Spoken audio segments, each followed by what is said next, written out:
Well, hello again. This is Brian Copeland talking. Welcome to another edition of Copeland's Corner. A little bit later on, as in like 3 minutes from now, I'll have my distinguished panel of comics on, and we'll talk about. There's so much to talk about. There's too much to talk about. I have like a lap full of notes and clippings and stuff. And I'm not going to get to all of it, and I just dropped them all on the floor. That's how much we've got to talk about. And apparently, it's going to be like this for the next 4 years, unless Providence takes over and American people come to their senses and do something about it. But there's just, all I can do is shake my head. I've been reading and going through this stuff so much, so I have to apologize because I've been at this for hours today and no time to shave. So that's why I'm a little bit scruffy today. All right, so let's get with it. We got Dave Pokorny. We got comics. Dave Pokorny, Matt Weinhold. Let me try this again. Comics Dave Pokorny, Matt Weinhold, and if all goes well, Maureen Langan from America's Got Talent is going to join us. So stay with us. Lots to discuss. This is the part of the podcast that we call Headliners on the Headlines. Joining me this week, comics Maureen Langan, Matt Weinhold, and Dave Pokorny. Dave, who I haven't seen in 100 years. Everybody, welcome. It's good to have you. Thank you, nice sir. to be here. Yay. All Thanks right, for having us. So where is everybody? I'm up here in the Bay Area. Dave, you are too, right? You're up I'm in Petaluma. Petaluma. What county officially is Petaluma? Is that Marin or Sonoma? Sonoma County. Sonoma. It's Sonoma County. Okay. Yeah, Sonoma County. Matt, where are you? I am in scenic Van Nuys, California. Van Nuys. How's the weather in Van Nuys? It's storming here in the East Bay. It's very nice. Oh, we're having a terrific time. Yes, I'll bet we as a country, so we are, as we'll discuss. Yes. And Maureen, are you in New York? Or are you? I am on the Upper West Side of Manhattan. That's where I am. Near Columbia. So do you keep an apartment there? I do indeed. No, I have a sugar daddy. Shut up! Right, yes, I have an apartment here.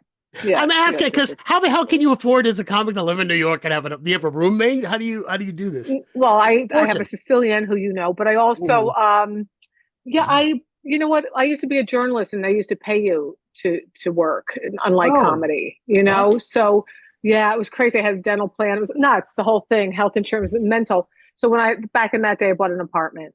I see. Great. But I rent that out, which allows me to afford to be creative. And then I have a little place with a Sicilian here in Manhattan. Is it more expensive to live in Manhattan or San Francisco? Well, no, I don't, the Sicilian has a house in Marin, but we don't live in San Francisco proper. So I would imagine it would be 6 of one, half a dozen of another, roughly, I would think. I think San Francisco might be a bit easier because you can park, I think, more easily than you can here in Manhattan. Mm-hmm. You can't park a car here in Manhattan at all. No. They make it. And to get a garage is $1,000. I mean, it's mental. $1,000? Oh, at least, yeah. $800, $1,200, $1,500 and up. It's nuts. Yeah, crazy. You don't keep a car in the city. My wife, because I lived in San Francisco most of my life, and then I moved to LA, and then my wife, the future wife, was living in San Francisco on Green Street. And I come to visit her and I'm trying to park my car, and I parked my car so far away from her place that I had to get a cab to go to her place. True story. That makes sense. Well, you know what's interesting here in the city, when you perform with other comedians, I had a gig on Long Island. I was taking the train out and another comic goes, I'll join you. I have a good parking spot for my car. I don't want to move it. You have a car and you don't take it. Right. What happened? That's mental. Okay. Well, gang, lots and lots to get to. And I want to start with this. I know I sent you guys some topics about things we were going to discuss, but I found a couple of things I want to talk about first. I'm going to start with this. Okay. This is a Facebook post that I found, and I posted it on my Facebook page, and people had a lot to say about it. So I want your thoughts. I'm going to read it in its entirety. It's a woman by the name of Barbara Hamblin. And she writes, I'm going to say it, and it needs to be said. I am a diehard Republican, and yes, I voted for Trump. With that said, and this is all underlined from here, with that said, the hypocrisy the Republican Party is showing is appalling at best. I would have never voted for all that has happened in just a month. I didn't vote for Elon Musk. I didn't vote for president of Ukraine to get ousted, and I sure as hell didn't vote for half of Americans being laid off. Yes, I understand bringing jobs back to America, but now the job market is flooded because of how this was implemented. Yes, I understand tariffs, but it's just being passed down to the now unemployed. Yes, I am one of those innocent bystanders that got laid off due to foreign aid, and my heart is broken. Trump administration, do better. This is embarrassing and insulting. All right. So woman voted for Trump. Now she's lost her job. So my question to you is, what would you say to Barbara Hamblin? How would you respond to her desperate post? I'm gonna call what it is, desperate post. It sounds like desperation. Told you so? Yeah. Be careful what you wish for. I would say work hard for the midterms, Barbara, and do the right thing. Talk to your people, your friends, those who voted Republican, and implore them to vote Democratic in the midterms. I mean, this is what's happening. It's like that piece of crap Jesse Waters on Fox News. It's state-sponsored television, but then he's like, oh, this is getting too much. A friend of mine lost his job, and he's not into DEI. He's not into global warming. He's not into Black Lives Matters. He's just a hardworking, I assume, white guy who got fired. We can't have that happen. You see, this is what happens is when people, this always bothers me, particularly, and I love white men. I date one and I have 3 brothers. But what happens is when a conservative white man starts to speak out. Yeah, okay. they are white. They could have been adopted. We don't know. But they are, but what happens is once a mainstream conservative male, particularly white, starts to speak up in favor of opposing the craziness, that's when people come aboard. Women's issues get taken more seriously when a white man advocates for it. That's what starts to happen. So if she can get some good white guys on her team, that'll help everyone. Tell her to get on. Well, here's the thing is that because there's a lot of this, by the way. This is just one example. I've seen so far dozens of posts like this. Well, yeah, I believe that we need to get rid of government waste, but wait a minute, I didn't mean me. I don't think my job is essential. I've been working for the government for 30 years and just be discarded like this and blah blah blah blah blah. And it's like if my attitude is screw you. I mean, I know that's uncharitable, but quite frankly, it's screw you. So bottom line is you were okay with the blatant racism. You were okay with the blatant sexism, with the felonies, with the rape, with the sexual mocking of disabled people. I could go on. You were okay with the mishandling of the pandemic. So 100,000 people died who didn't have to die because he, with his administration, withheld information. You were cool with all of that, and you still voted for him. Now you're whining like a little bitch because you lost your job. I didn't know he meant me. I thought he was talking about those people. That's right, those people. Can I ask you something? I was just going to say, aren't we in that place then now where it's like that James Carville place where it's like, okay, let's see the pain be inflicted and maybe that'll wake some people up because it's coming to your doorstep. And I mean, how do we get Americans to do anything? Inconvenience them. Yeah, there you go. That's all it takes. Yeah. Well, this whole thing. Bad. I'm sorry. Go ahead, Dave. What were you saying? No, it's too bad that it takes us to get to that point instead of looking at the facts and analyzing them and then realizing, oh, this could be a real shit show. I should stay away from this. But they don't. I don't understand why. It's a cult of personality and it's self-interest. I mean, how many times did we hear about eggs during this election? So you were willing to talk about millions of people being or hundreds of thousands of people being deported and the Constitution being shredded, and basically you voted to not hold Trump accountable for any of the crimes. This is a guy who tried to overthrow the United States government, and you voted that he should not have to pay for that, and you were cool with all of that. And then the second, eggs are high, and he says they'll bring them down. Now he's not saying anything about eggs. Now he's not saying anything about the economy. The stock market's in a free fall. Poll this morning from CNN says that 56% of Americans disapprove of how he's handling the economy. He claims that he got left a bad economy by Biden, and that's bullcrap. No, it was considered the best economy of our lifetimes, quite frankly, when you look at the numbers. Yes, inflation was ticking up, but in terms of unemployment, job creation, every other metric, we were the envy of the world. Now we're becoming a world pariah. Now America is becoming a pariah. We used to fight the axis of evil. Now we're becoming part of the axis of evil. Yeah, that's crazy. I mean, it's just absolutely insane. Yeah, doesn't it seem like that Russiagate thing that was disproven? Maybe not. It was Russia, never Russia, disproven. Russia. Yeah. It was never, Yeah. that's the other thing. It was never disproven. What's his name? It was the attorney general. His Right, name escapes me The now. bar. Bill Barr, thank you. Yeah. He misrepresented what was in the report. Right. That's Barney what happened. Rubble. Barney Rubble. Yeah. Yeah, so I call it's him. He looked like Barney Rubble. Barney You know, Rubble. he looks like, but you know what, too? I'm angry at the Democrats because Biden promised to be a transitional, president. There should have been a bullpen of people, just coming up through the ranks that we could have put out to run for president. And I think throwing Kamala in at the last minute like that didn't do her any great service. And of course, people don't like that she cackled. Not that she laughs, not that she was happy, not that she had a good sense of humor. Cackle, because who cackles? Witches cackle. So let's just do that to her. But she did not know really how to bond, I thought. I voted for her. Are you kidding me?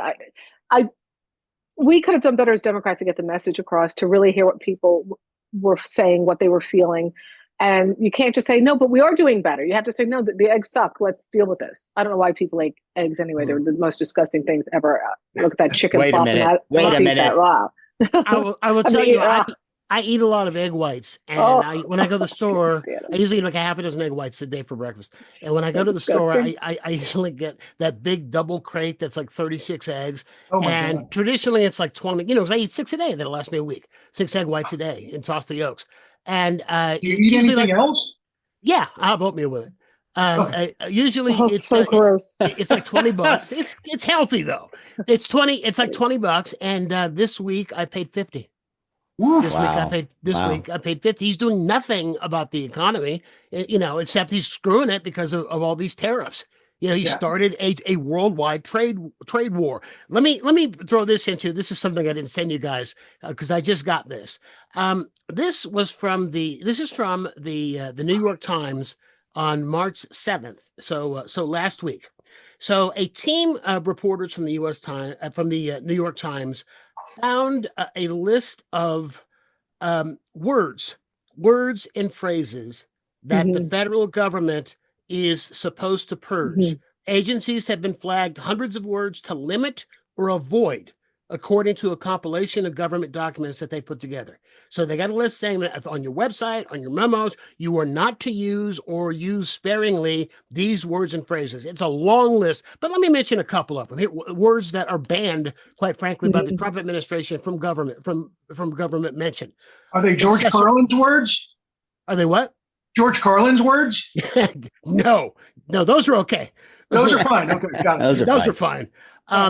Here they are: accessible, activism, advocacy, advocate, affirming care, all-inclusive, anti-racism, anti-racist, assigned at birth, at risk, barriers, belong, bias, biases, biologically female, biologically male, black, breastfed plus people, breastfed plus person, chest-fed plus people, chest-fed plus person, clean energy, climate crisis, climate science, community diversity, community equity, cultural heritage, DEI, of course, disability, discriminatory, diverse backgrounds, diverse communities, diverse groups, diversify, enhancing diversity, equity, ethnicity, female. Female is on the list. Females, and feminism, gender identity, Gulf of Mexico, hate speech, health disparity, historically, identity, immigrants, implicit bias, inclusivity, increased diversity, inequality, LGBT, Latinx, LGBTQ, marginalized, mental health. Mental health is on the list. Minority, most at risk, Native Americans, and I'm just skipping around. Polarization, political, pollution, pregnant people, prejudice, privilege, promote diversity, racial inequality, pronoun, status, stereotype, systemic, they/them, transgender, transsexual, trauma, traumatic, tribal, unconscious bias, victim, vulnerable populations, and that's really about 25% of the words and phrases that are here. Can you? Wow. Trump isn't on that list? Pardon? Trump isn't on that list? But what is that? That from? is that double when- plus on good. But Brian, that is when people are submitting for grants or what No, what is that listed? This is if you are at a government agency, like let's say the soon to be gone Department of Education, Oh, and right. you've got your Department of Education website. None of these words or phrases are to appear on that website. Or if you are sending out brochures or literature or information about how the public can take advantage of the services that are being offered by your federal agency, they are not to contain any of these words under any, or sparingly. They're being told to limit or avoid them. Limit or avoid these words. All the departments. This is coming from the White House that all the departments should not be using these words in any of their communications. That's right. What word do you use in place of female? I know. Well, woman yeah, is not on the list, I don't think. Oh, okay. No. This is worse than communicating on a Dick and Jane level. No, woman is on the word. Women and underrepresented. Wow. Women and underrepresented are on the word. This is so scary to me. This is so friggin' scary to me. Do you know that Rosie O'Donnell just moved to Ireland? She just moved there. Eva Longoria moved to South America. I thought she went to. Why did I think she went to Spain or Portugal? Oh, maybe she did. Well, maybe it is Spain. I think she first went to South America. She may have moved from there because she does not want to raise her children in this environment. And there's somebody else I just read about who moved. Ellen DeGeneres supposedly, and Portia went somewhere. I don't know. I have Irish. I have EU citizenship. I mean, I'm going for a month in May, in the beginning of June, to work, and I've been going every 6 months and expanding how long I stay there, and building contacts and relationships to see if I could live there. I have the citizenship. When your mother's born in Ireland, you're automatically a citizen. But it's scaring me here. I don't believe in banning books. I don't believe in that. I don't believe in banning words.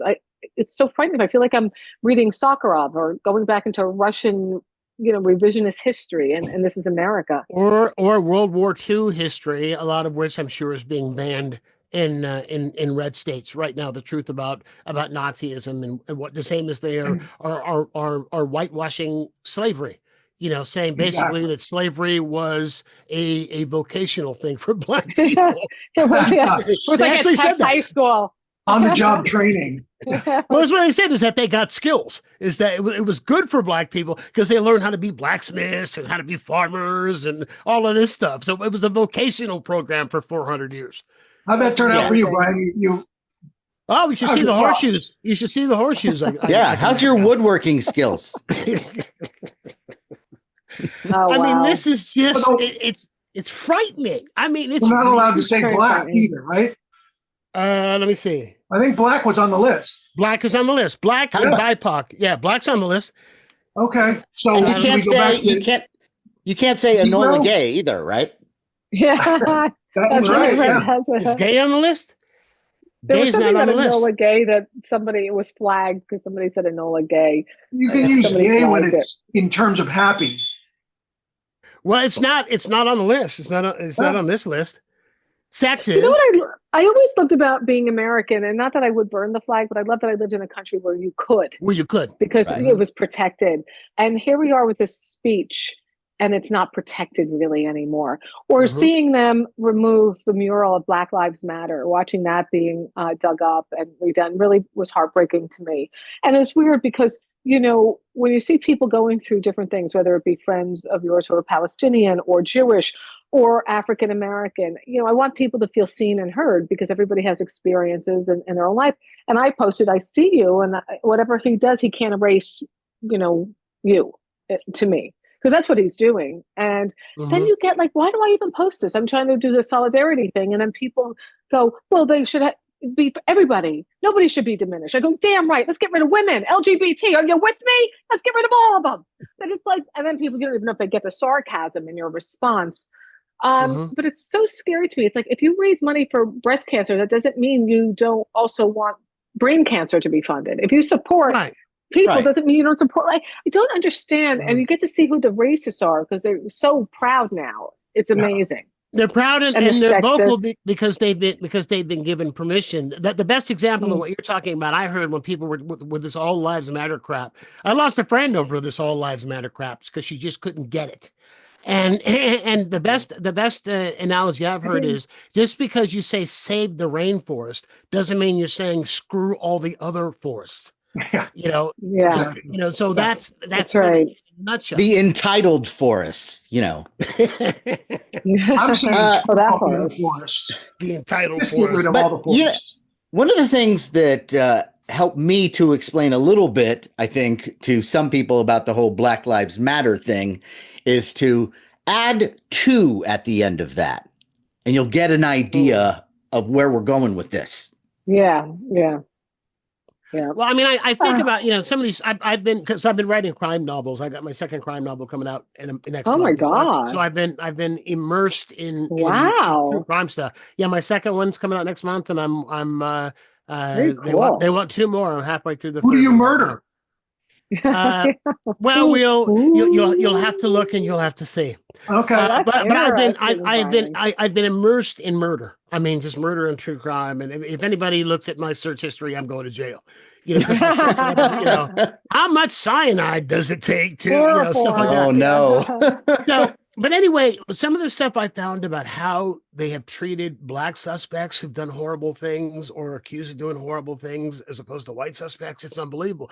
Like, for example, did you know that the kid who shot up that black church a couple of years back, sat and prayed with the African-American people and then got up and shot him? When the cops caught him, they took him to Burger King first. Yeah. They took him out to eat first. When they arrested Scott Peterson, he was hungry.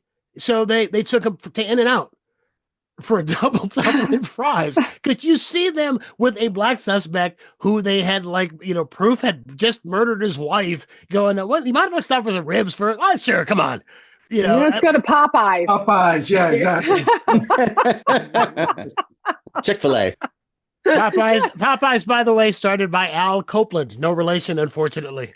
That's who started Popeyes. No relation. Oh, it's funny. Well, did you see what they did today? Or it was on the news today. There was some committee meeting for Congress people. And there's the transgender woman, Sarah McBride of Delaware. Yeah. She's a transgender representative. And the head of the meeting said, okay, now speak Mr. McBride. Oh my God. Because there's the rule that you have to be addressed as your birth sex. And she said, thank you, Madam Chair, because it's clearly a man. Good for her. Yeah. But somebody on the committee said, please readdress her, please. And of course it was a white guy, then it gets taken seriously. He's like, please readdress her. And he wouldn't. He goes, no, I'm following the House rules. And he goes, what House rule is that? It was disgusting. It was absolutely disgusting to address her like that when she clearly is a woman now. Well, what's more disgusting is they passed a special House rule just because of her saying that she has to use the men's restroom. They passed a rule directed directly at her. I mean, and they said this. Commentators said this during, and political observers said this during the first Trump administration. The cruelty is the point. Right. Cruelty, however cruel you can be, they have no empathy. Elon Musk has said that, and I'm paraphrasing that, the biggest problem in Western civilization over the last however many years is empathy. And they have absolutely no empathy, again, until they lose their jobs, until they come for them. What's interesting, Brian, with that? Like, I think about, I travel a lot, so I'm in and out of restrooms all the time, public restrooms. And where the one I was the most uncomfortable is when it is male-female bathrooms. I'm uncomfortable. Why? I don't want to be in a bathroom putting on lipstick next to a guy who just pissed and is now washing his hands. I might want, fix my bra. You can't say words like that on the podcast, by the way. Oh, sorry. A guy who urinates. But I don't want to be next to some guy who just urinated, and I want to be the Me person. neither. I'm comfortable being with a transgendered woman in the bathroom, but I'm not comfortable sharing a bathroom with men. I want to be able to fix my clothes or, I don't know, girl talk or just, I just want that kind of privacy. So that makes me uncomfortable. But what if they're all stalls? What would it bother you if they were all stalls? I just want to come out and use the sink and share the mirror. I want some privacy. I just want privacy. That's well, what you can't have it's called a public restroom. You're never going to have but privacy. I feel more privacy amongst other women, and I welcome all transgendered women. But I don't feel comfortable with guys coming out of the bath. I just don't. I don't like it. But I also tell you this though. So they got to then call Bruce Jenner now, according to these rules. If he's ever at a House committee meeting, he has to be called Mr. Jenner because they don't acknowledge that. But, on the other hand, too, people go nuts when you're at a Planet Fitness and a man who's clearly a man who's shaving his beard and a woman complains and then they terminate her membership. There's got to be some common sense. We're allowed to question things or say, what is the line? I mean, a transgendered woman is a woman, but a guy who's going, I identify as a woman and he's shaving his beard in the ladies' room, Planet Fitness seems a little wacky to me. I think and I also have questions too. I think it's fair to ask. Everybody is so taken. I really miss Oprah because there's no nuance in conversation anymore. No, there isn't. There's no nuance. Like, let's have, transgender athletes.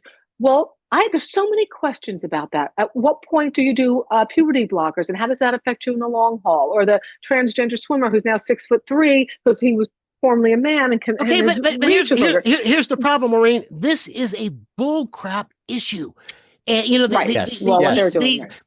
ACLU did a study where they looked at girls' sports teams going from kindergarten to 12th grade throughout America to find out how many transgender members of the team there were. You know how many they found looking at all the girls' sports teams in America? Like 5.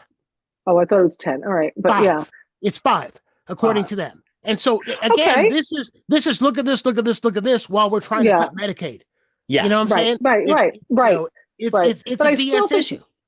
It is and it isn't. I think they've made it a huge issue to deflect from things that are very important. So I agree with you on that. I do think it would be so wonderful to sit down with families of transgender people, doctors, and I have a really thorough understanding of different ages and what that means and how it affects. And if you are one of those 5 girls on a swim team with a boy who's now transitioned, that Leah Thomas, who now is 6'2", and the reach and the stretch and the swimming, I think there's fair questions to be asked, but with respect and wanting to have knowledge and wanting to have understanding. That's what I would like. And I have a lot of questions, and I'm not anti anything. I'm like, come to the party, don't hurt kids, don't hurt children, and don't hurt a dog. I'm fine. Well, everybody's welcome. That's with all of this is facing these various issues that we have in our country, but just with some kindness. I think it goes with immigration as well. It's just like, why do we always have to start from being the biggest dick you possibly can be? Yeah. And as you said, Brian, that's the point. And I'll tell you the thing is that, they tried this immigration crap before. About maybe 10 or 15 years ago, the state of Alabama passed a law where if you really want to stop illegal immigration, here's what you do: you punish the employers, and you fine the employers for hiring, which the federal government will never do. No. So Alabama did this. And within 6 months, you had all of these farmers and growers who were begging the governor and begging the legislature to rescind it because they couldn't find American workers to do it. The American workers they did find weren't worth a crap, and their produce and their vegetables were rotting on the trees and in the ground. Yeah. And now, because of what we're doing, there are nations that are banning or boycotting American produce. And that's got to be a major problem because the farmers in this country I read the other day that they grow enough food to feed 136% of the population in America. Oh my God. Meaning 136%. So that extra food, it's got to be sold. Otherwise, it's just wasted and it rots. But, we're becoming, everybody wants America first. Well, guess what? It's going to be America only if we don't do something. But I don't know what to do. Who's the leader? Who's the leader of the opposition? Who's the leader of the Democratic Party? That's the issue. Mm-hmm.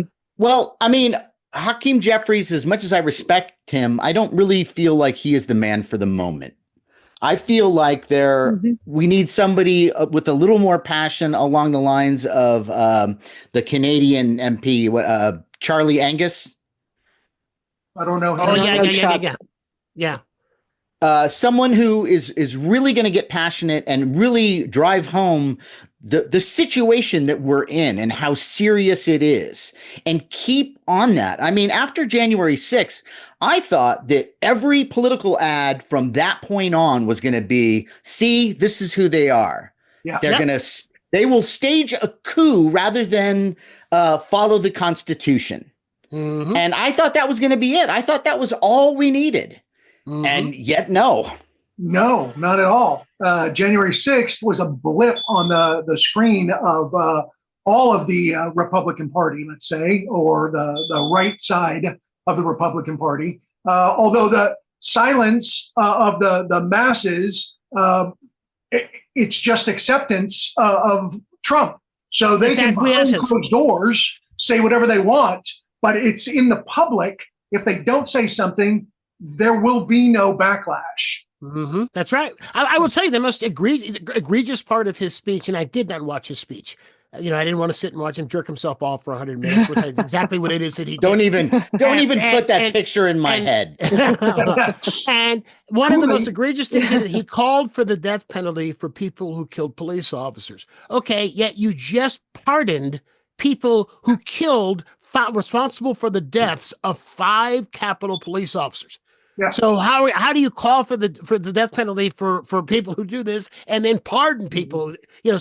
Unleash 1,600 violent criminals on this country. How do you what do those people? It depends what the people look like who do it. You understand? Of course. Yeah. Of course. You understand that. Lots more to get to. Let's get to this. I read this statistic and I just can't. I'm still shaking my head. 4 out of 10 Republicans believe that the COVID vaccine killed more people than it saved. And so the right is pushing right now to stop development of a bird flu vaccine for humans, because there's a real possibility it's going to jump from the birds to us, and we are not prepared. And so also the National Institute of Health, overseen by vaccine skeptic Robert Kennedy Jr., is going to terminate or cut back funding for research seeking to understand why vaccine acceptance has declined. Now, they're pushing crap like, there's a measles epidemic that's now in 3 states, 2 deaths, over 200 cases as of today. 250 are up to now? Because it's so, if I got measles and I walk past you, I can give it to you. I mean, literally, if I walk past you, I don't know you, and I walk past you, I can infect you. So the question I have, actually, it's twofold. What they're telling people, use vitamin A. Vitamin A. Take vitamin A, and that'll take care of it. There was a doctor on CNN today who said vitamin A for a month is fine, but you put it in for 2 months, it's going to ruin your system completely. So is it at 29 days we stop taking it? Where? But it's completely, it's as effective as that horse. Ivermectin. Ivermectin was. I tell the story. Yeah. See, none of that crap's ever worked for me. Melatonin, none of that crap's ever worked for me.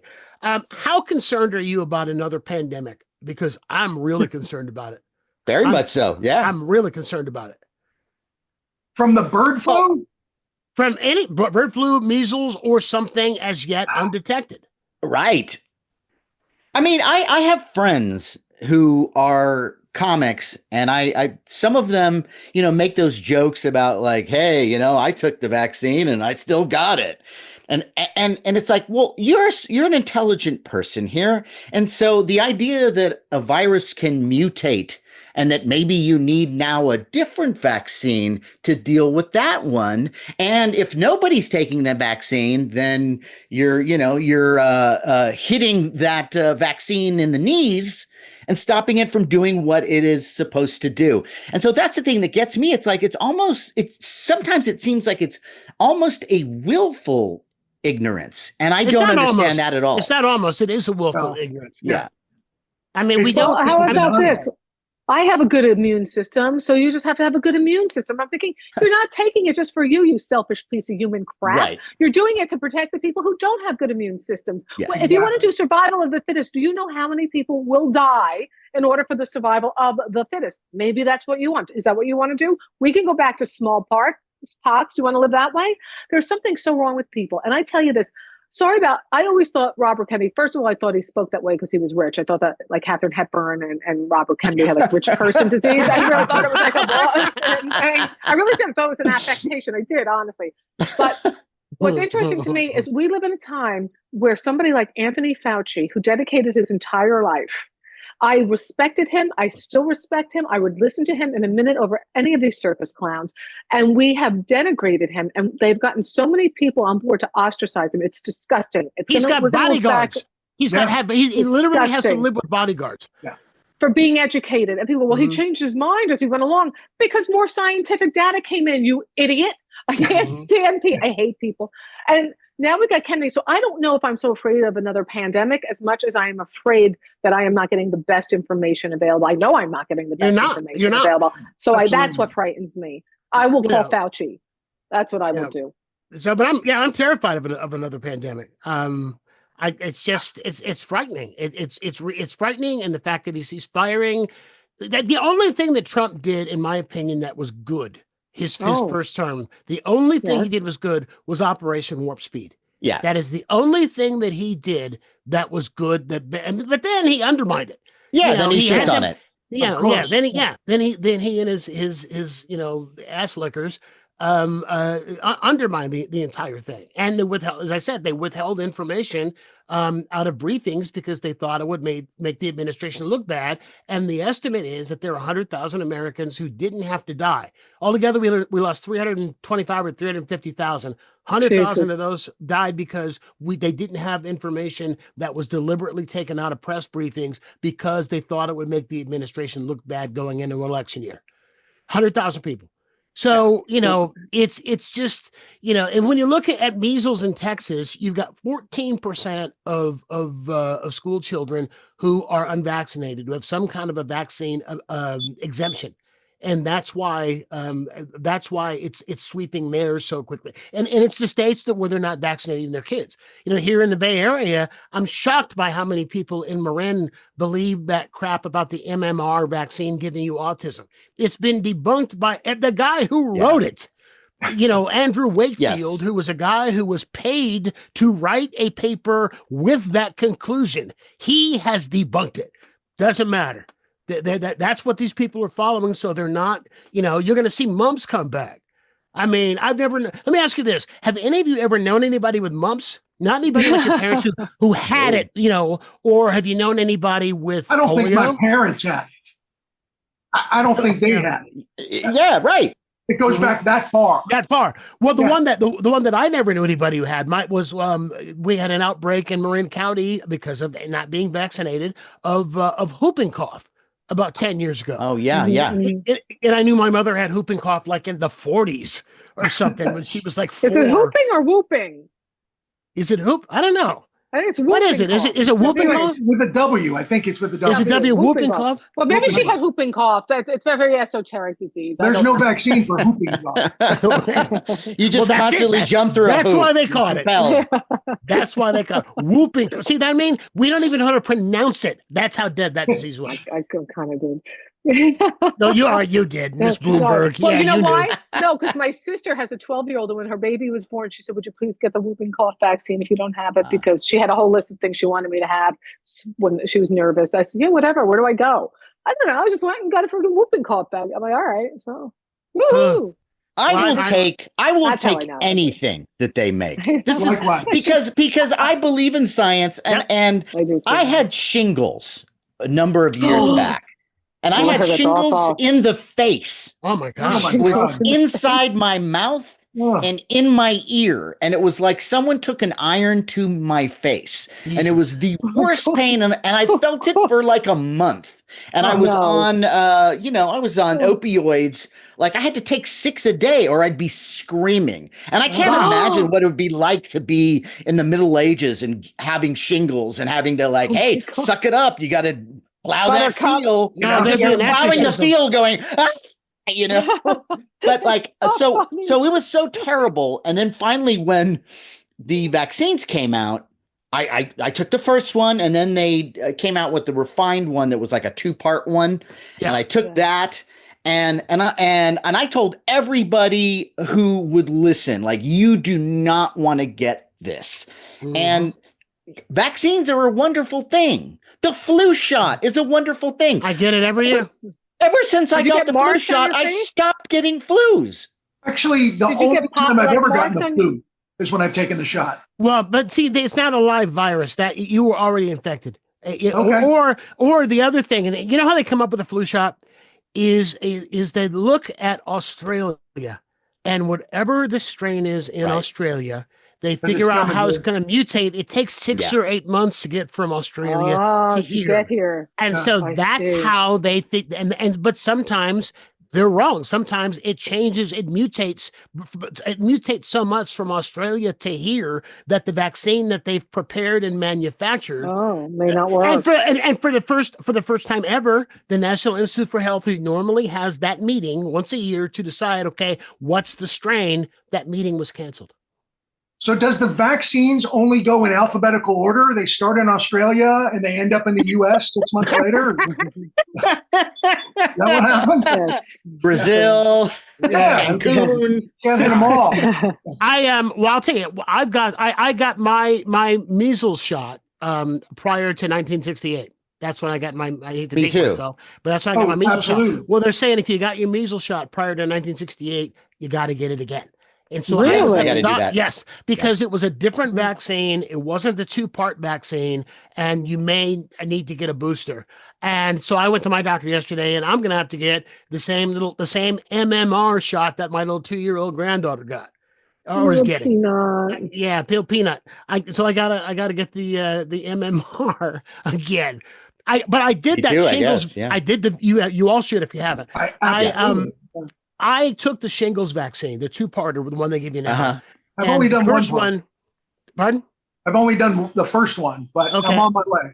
Okay, make sure that you Good, do good. it. The first one, Yeah. and if you haven't done it and you're of the age where you should do it, my recommendation: do it on a Friday. I was sick as a dog, and they told Really? you, Really? yeah, that's a reaction that some people have to the first one. I was sick as a dog for about a day, but it's nothing close to what shingles would be if I got shingles. But they warned me that this may happen. Sick as a dog for a day. Then I went in to get the second shot, like 6 months later, whatever it was, and they looked at the thing and said, "No, you already had it." That's how I completely forgot. I forgot, and I take it Oh, wow. because the second one had no effect at all, none. Wow. In terms Oh. of making me sick, it had no adverse reaction. Right. But the first one, I was so sick. But it was just a day, and it wasn't like what you had, Matt. Oh. Oh my let me go God. Yeah. before we move run out of time. A couple other things I want to make sure that we get to. Elon Musk is making noise about cutting Social Security because he says there's a lot of fraud, and he claims that there are hundreds of people over the age of 113 years old who are obviously dead who are collecting, and people are saying, "Show us the evidence," and of course he can't. Nah. So my question is this. I am really, really, really sick of Social Security being called an entitlement. Oh my God. I started working when I was 15 years old, lying about my age, saying I was 16. And I have been paying into Social Security my entire life. That was my money. So how in the hell is that an entitlement? Just give me back the money I put in. Not even interest. Yeah. Not even interest. Just give me back the money that I put in since 1979. And Right. I'll be fine. I'll take it, put it in a money market. I'll be fine with that. But I'm sick of them calling it an entitlement. Yeah. Like I'm asking for welfare or something. It's not an entitlement. It is absolutely your money, my money, all four of our money, but they control it, which really, really hampers the rest of us. I stopped rating it. Yeah. Well, I started collecting my Social Security, I think back in October, and it's like $1,900 a month or whatever it is. But I figured I'm going to get it now instead of waiting until they get rid of it. I don't think they're going to get rid of it. What's that beeping I keep hearing? Who's beeping? Oh, that's the door at my store. Oh, people come in. Oh, you're back at the store. Okay. I got you. Okay. Charlene, make sure we cut this part out. No worries. No worries. Make sure we cut this part out before we drop. Okay, let me put this in. Southwest announced yesterday that they are now going to start charging for bags. They're going to be putting expiration dates on the rapid reward points and assigning seats starting in May. And now it's the whole big draw for Southwest because it was brilliant when all the airlines started to charge for bags. They had a meeting at Southwest, the board of directors or whatever, and trying to figure out how much they were going to charge. And some brilliant guy said, no, let's not charge. Let's be the ones who don't charge. And I have been a loyal Southwest, unless it was a gig that I was going to, like I shot a part in the new Spinal Tap movie, and they flew me to New Orleans, and so they paid for the flight. And it was like American or something.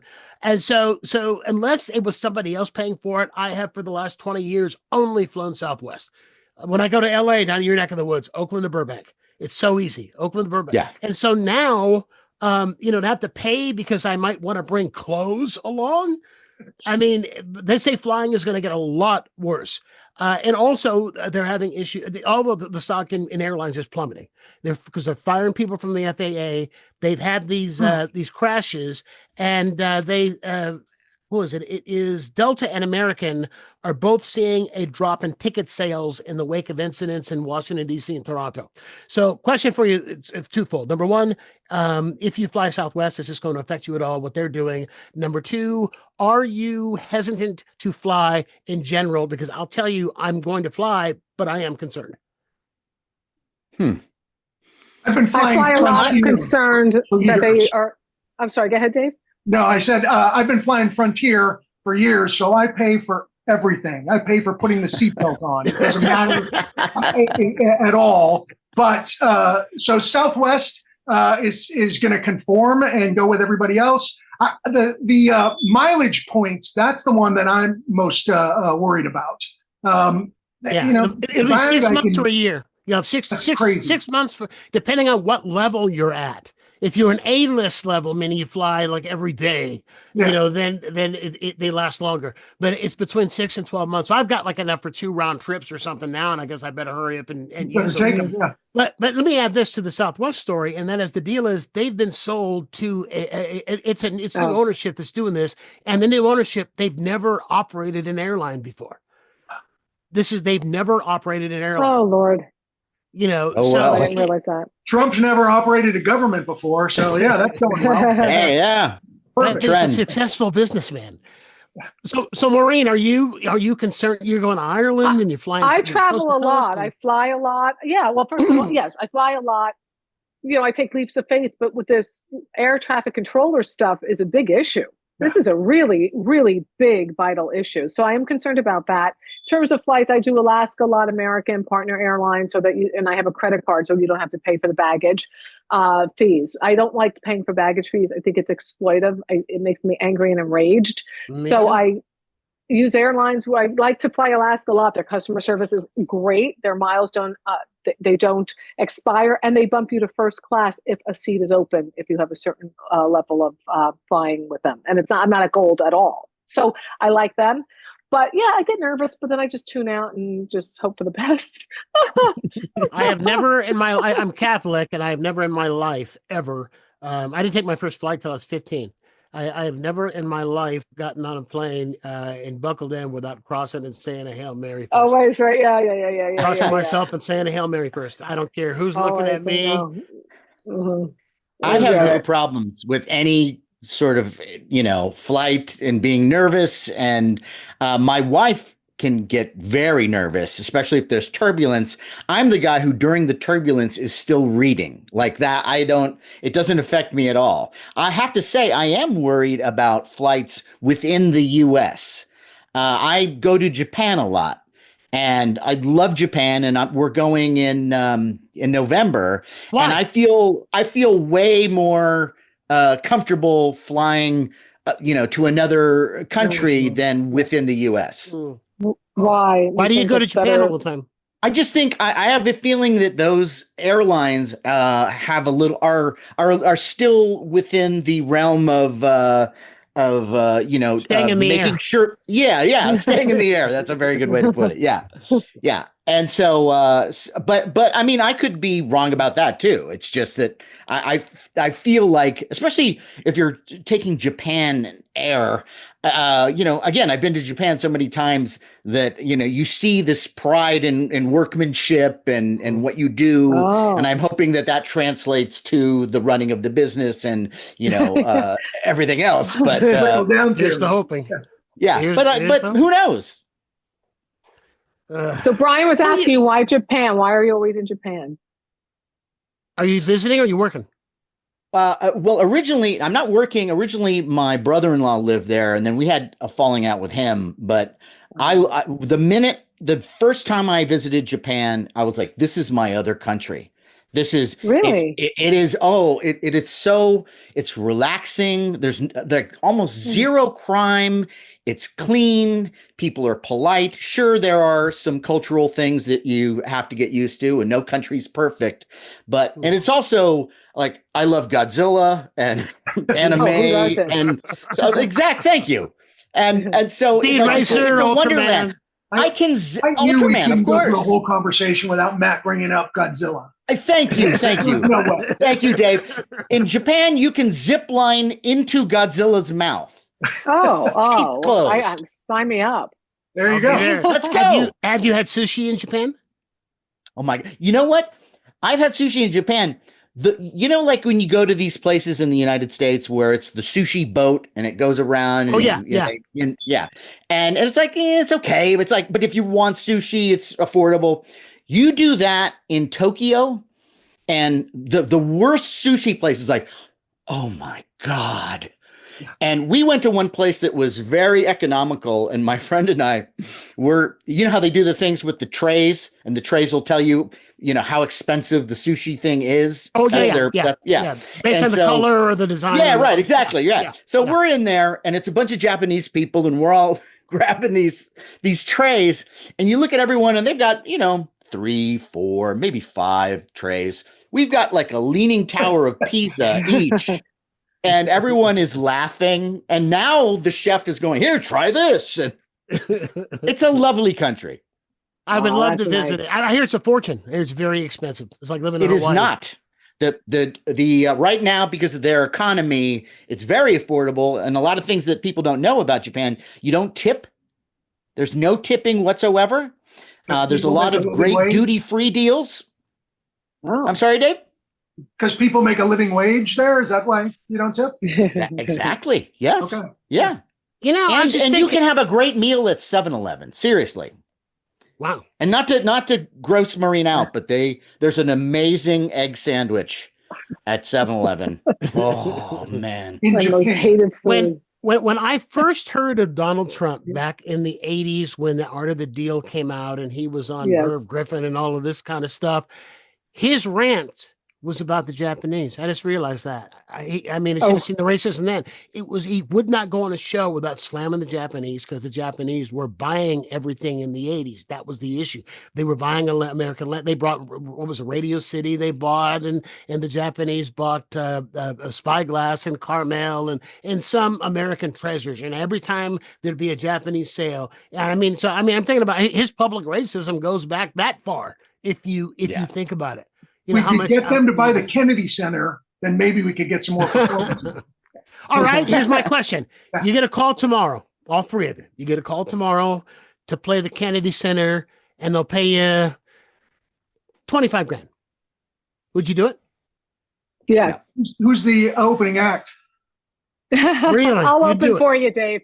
Okay, well then let's do it. It depends on what our act is, I guess, really, too. Yeah. Yeah, I would probably do it. I wouldn't do it. I would not do it. Even if I needed the money, I wouldn't do it. I would not do it. On principle, I would not do it. On principle. On principle. Because once you control the arts, he's trying to control the arts. Yeah. And if you look at fascist regimes, one of the first things they try to do is control the arts. Because if you control the arts, then you control culture. But what if you could have your voice and say what you want in that show? Yeah, you see the people who are, they won't let you. They're not going to let you have your voice. I mean, for God's sake, Lin-Manuel Miranda just canceled Hamilton. You look at the list of people who are canceling there. Yeah, but Maureen Langan just has her little "Don't Make Me Hate You" show. I know, like I have Hamilton. It's another All right, opening for us, though. so just so I'm clear, the you three comics would for 25 grand, would you would play the Kennedy Center tomorrow if they called you tonight and go, we got to fall out. Yeah, I don't know. I mean, listen, it's a deeper discussion than that, but I don't know. I want to see the writer. No, it's not. No, it's not. 25 grand.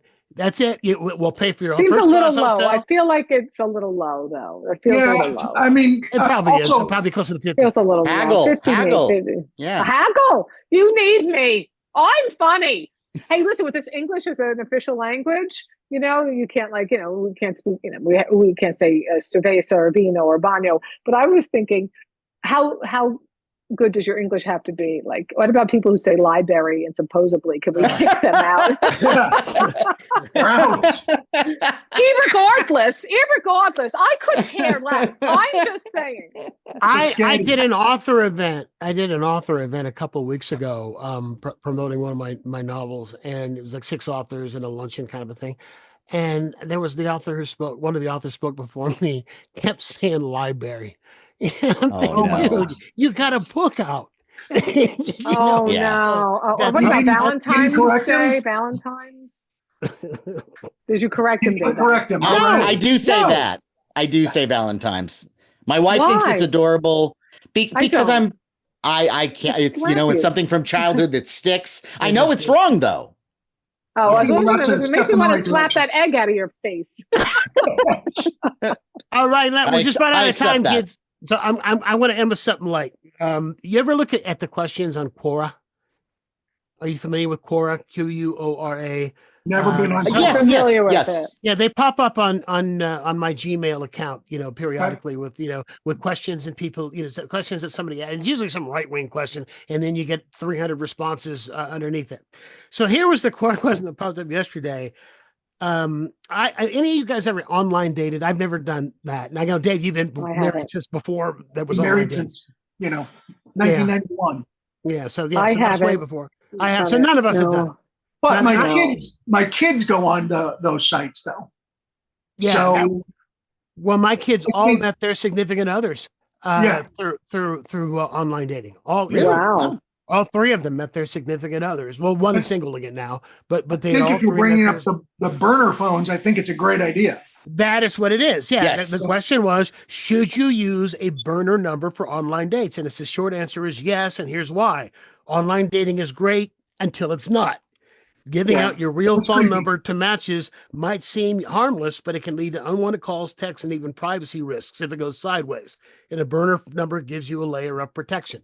So do you think it's a good idea to use a burner phone? Yeah, absolutely. Because that's all what I guys do are when creeps. you guys call. Yeah. Brian, you have a phone number of mine. That's what I give you and Tom. I give you guys. See, that's why I won't online date. I'm old school. I believe in lying to a woman's face.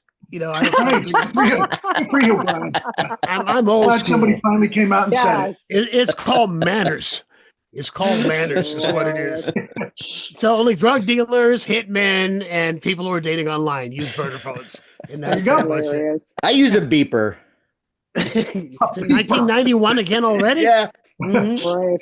I've been binge watching old Law and Orders, all 20 years of Law and Order, and it's just so funny when a beeper goes off. Oh, hang on, I better call in. I gotta find a phone. Can I get some change to go to the payphone so I can call in the headquarters and find out? Add in another quarter with the forensics. Anybody got anything they want to plug? Yeah, sure. Can I let people know that March 21st I'll be at the Montalvo Art Center in Saratoga. The 22nd I'll be in Modesto at the Gallo Art Center. And then I also have gigs in Santa Rosa, Oakland. So they can go to maureenlangan.com gigs and all the information. So are you opening for somebody at Montalvo? I'm part of the Ladies of Laughter. So there's 3 women on the show. Oh, that's great. That's a great for the country. It's really fun. So I'll be with 2 other women who are fantastic. I love it there. So come on out, and then I'll be headlining up in Santa Rosa on the 28th, and I'll be in Oakland on the 29th. So where in Santa Rosa? People. The Barrel Proof. Yeah. Okay, yeah. Yeah, I like it there. Come on by, Dave. We'll hang out. We'll be best friends. Why not? Yeah. We'll plan our Dave? Kennedy Center Okay. gigs. Your Kennedy Center gig, yeah. Put the show Had together. I known this podcast comes out tomorrow, I would have been on last week so I could plug my gig for tonight. But I might as well plug it anyway. We are at Polyclass tonight, and it's a story slam is what it is. And we've been doing it for 15 years. Say what Polyclass is for people who just know about what happened to her. It's a performing arts center. Oh yeah, Oh. yeah. Okay. It's a small theater is what it is. It seats 100. I think it used to be a church. There's stained glass windows in there, and it's really a nice little space. And we take it over the second Wednesday every single month, and sell it out. And we have a winner for the evening. The audience votes, unlike the Moth, where they have like their friends vote. We have the entire audience vote. It comes up on my computer, poll everywhere. And we have an actual winner, a favorite storyteller. And they move on to the finals, which is in December at the Mystic. And that's a 450-seat space that we sell out every year. So it's great. So that's what I do. Nice. Check it out. Matt, what you got going on? Well, I have the Monster Party podcast. It's the podcast I've been doing for about 13 years now with my friends Sean Sheridan, James Gomez. Let me say this again. Sean Sheridan, James Gonis, and Larry Stroth. And we're just four nerds, and we sit around and we talk about all the things we love: science fiction, fantasy, horror, comic books. We might have a couple drinks. We always have guests for the most part. And it's a good time. And if you like any of those things, it's very loose, it's casual. We're having a conversation. It's not a lecture. And hey, if you like Godzilla, come on board. I'll come on to talk comics with you. I would love that. Let's make that happen. I'll come on to talk comics and to talk Star Trek with you. Those things I can. Are you a Star Wars guy too? Yeah, I've seen them. Not all, as much. Not so. You're more Star Trek than Star Wars. Oh, always, of course. Yes. Fantastic. Yes. I posted a thing today, a picture I found of, it's just a sign for Mark Hamill's autographs from some expo show, some fan expo show. And his autograph is $400 for him to autograph an 8x10. And for him to autograph, and it said premium, and it didn't say what premium included, but whatever premium is, it was $700. So to write his name on a picture, like I think I get, like, I hate when like baseball players, charging little kids, $100 to sign a ball. Yeah. I mean, you're writing your name for God's sake. $400. Speaking of Godzilla, Yes, please. While he was alive, the Godzilla? original suit actor who was in those Godzilla costumes came to LA twice. $40. Wow. $40 for a signature. And how much is a picture of that autograph? You know what? For you, I'll work out a deal. All right. Did Raymond Burr ever come in any of those shows? Because he was in the original Godzilla. Most people don't know. That's a great trivia question. Most people don't know that. Yes. Raymond Burr He's was also in Rear Window. That's right. He's very good. I don't want to know spoilers, but he plays a pivotal role. Yes. All right, Maureen Langan, Matt Weinhold, Dave Pokorny, thanks very much for being with. I forgot my plug. My plug please, is, Brian, please. I have revived and I'm doing the Great American Shit Show, which is a series of monologues on life in the age of Trump. And people have been calling it a therapy session for progressives.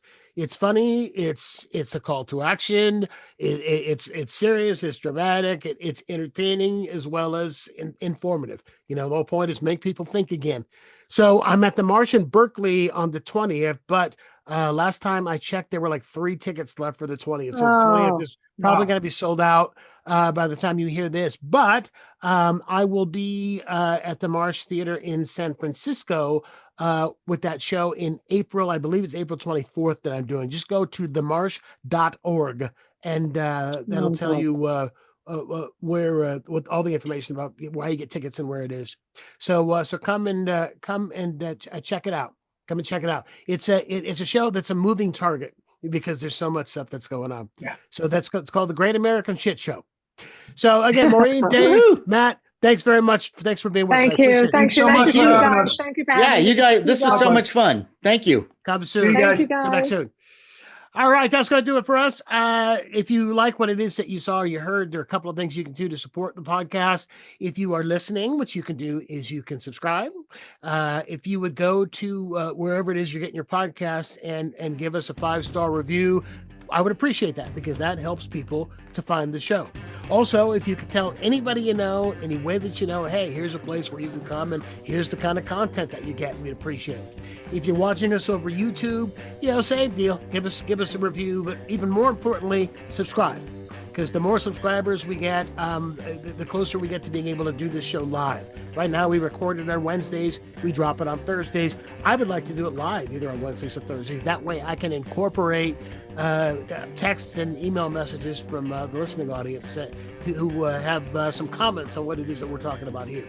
So any of that stuff you can do, I would greatly appreciate it. You've been listening to me for 205 episodes now. Please keep listening. I appreciate the support. So until next time, be kind to your neighbor. He knows where you live.